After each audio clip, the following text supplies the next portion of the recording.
Earlier this year, I got flown to Alabama to art direct on a feature film and had a great time.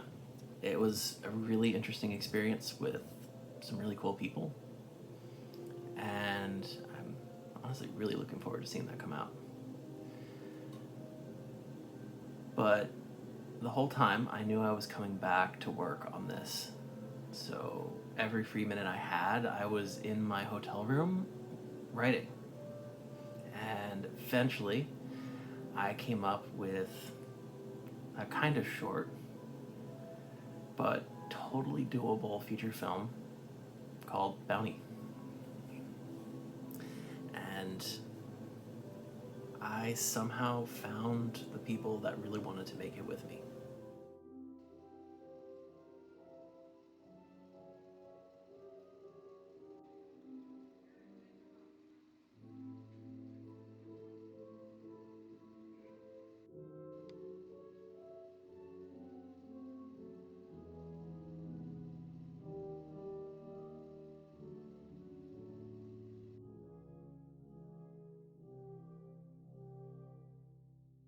If you are trying to make a project with no money, you can't go out to people who do this for a living and expect them to just drop everything and work for you.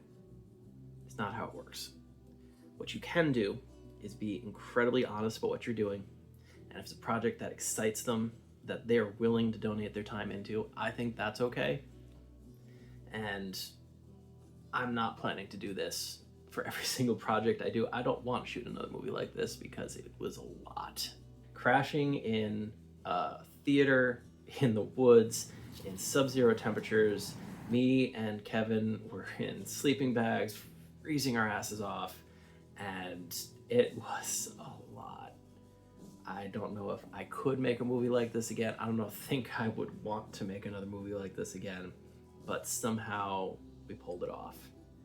I can't say enough good things about the cast and crew that came out to work on this. What started as a little project that was just going to be me and one of my best friends shooting something turned into so much more than I could have imagined, because so many people just got excited about it and brought more people on, and it just expanded beyond what I thought was possible for what I could do. And I'm just incredibly grateful to every single person that came out and donated their time on this. I was not planning to have crew on this because this was a no budget project that really you're coming out for the food and the experience. Alamega, Brandon, awesome guys that I loved working with, and they just absolutely knew old sci-fi backwards and forwards. I could just say something about a project from 30 years ago that I think most people wouldn't even remember, and they're like, oh, you mean like the scene from that thing? And yeah, it's all of our rotating cast of sound people that came through. I'm incredibly grateful to everyone that came out for this. Dominique Colombo was just a really cool upcoming filmmaker in the Bay Area that came in and was really helpful. She ended up shooting B-Cam for me and got me some really great footage. Devin Kilty came in. He brought some of his own equipment. He was really nice, had great suggestions, was really free and open with his discussions. It's really fun to work with. Corey's just cool. I met him and Dominique both through Kevin, and Corey's just he's a horror nerd. Had a really fun time working with him. Just a sweet guy, and really on the ball. Like, really worked hard, and just generally really excited to be there. Sound speeds. Kevin too, Kevo. He worked at the theater. He's a skilled writer. Ironically, both the Kevins involved are both script writers. It was funny how that worked out, but everyone started calling him Kevo, so he wasn't confused with Kevin. He came in, he did a lot of sound op for us. He was very good. So something that came up while I was posting the first video in this series is it right to be glorifying no budget filmmaking while most crew working in the film industry is out of work right now? As an out-of-work crew member, I feel quite strongly about this myself. And the simple truth is, no, I am not glorifying this. And it would be wrong to be glorifying no-budget filmmaking. No-budget filmmaking, if you are expecting to bring on a large crew of professional filmmakers, that this is what they do for a living, is wrong. That's not what I did here. What I did was I found a group of young, up-and-coming people who needed a credit, needed the experience, wanted the experience, thought it would be fun. And I opened a very frank dialogue with each and every one of them to make sure that it was something that they could do and something that they fully understood what they were getting into. I also wouldn't say that this series is going to be about glorifying no-budget filmmaking. If anything, this should serve as a good example of why you shouldn't do it. No-budget filmmaking is hard, and it will not result in as good of a film as a properly budgeted, properly crewed project.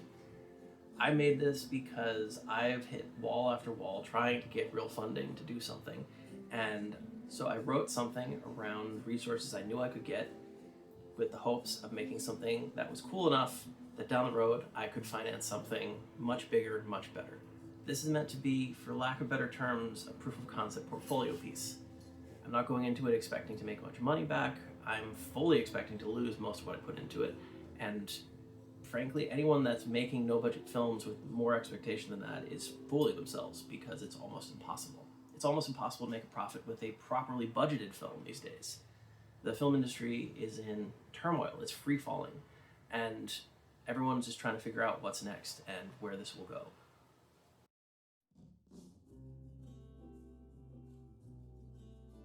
Chanry Vasquez I found through Backstage, and her audition just utterly blew me away. Hey, I'm Chanry Vasquez. I'm reading for the role of Sally. I had to burn a good business associate for this, so if this doesn't pan out, I'll fucking kill you.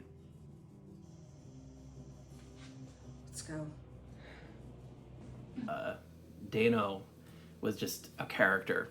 You're a washed-up has-been who let his own partner fucking double-cross him. You're weak and I'm not! And I rewrote his character to just work with him, and he just brought so much to the table. Kevin, who I've known forever. Let me guess. A two-way split was a little too much for you? I watched his talent take off over the course of this, and he found his legs and really started to become the character. I got to work with David Lockhart, who... I guess some truth is in order then. Just really kind and giving guy, really, really brought a lot to the table. Gave me so many options for the edit, just totally professional. Samuel, just really fun theater guy. Yeah, I was dead as a doornail. Now I'm something else. Really on his marks every time, had the entire script memorized backwards and forwards. Just funny guy. Scene 22, shot B, take 2. It's done. And I thank you all for your patience as I take on the fairly gargantuan task of making it happen, because there is a lot of work to do. I'm still locking in the final edit, and I still need to get the IMDb page up, which is proving to be a little bit more of a task than I was expecting it to be, but I'll get it there. And I can't believe that I managed to pull this off. And nothing but appreciation to my wonderful partner for their endless patience when it came to how much I put into making this happen. So I invite you all to come along for this journey as I try to turn this into something really cool. I hope you find that interesting, because it's going to kind of take over my world for the next while, and I think it could maybe help someone else that's trying to figure out how to do the same things.